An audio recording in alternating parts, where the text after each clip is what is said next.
बऱ्याचदा उन्हाळ्यामध्ये काय होतं की दुधाला पटकन असा आंबूस वास येतो किंवा दूध लवकर खराब होतं. काही जणांना दूध कच्चं आहे तोपर्यंत फ्रीजमध्ये ठेवायला आवडतं, पण उकळल्यानंतर परत फ्रीजमध्ये ठेवायला आवडत नाही, जसं की मला.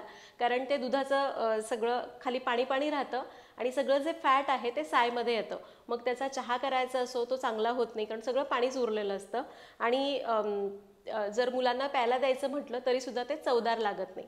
जर तुम्हाला फ्रीजमध्ये न ठेवता दूध जर टिकवून ठेवायचं असेल तर आपण काय करू शकतो, तर दूध गरम करायचं, ते संपूर्ण गार झालं की एका ताटामध्ये माठातलं किंवा फ्रीजमधलं पाणी घ्यायचं, ताटामध्ये किंवा एखाद्या कुंड्यामध्ये, आणि त्या गार पाण्यामध्ये ते दूध ठेवायचं आणि शक्यतो हवेशीर जागी ठेवायचं, जिथं ऊन येत नाही पण छान हवा येते अशा जागी ठेवून दिलं तर दूध खराब होणार नाही.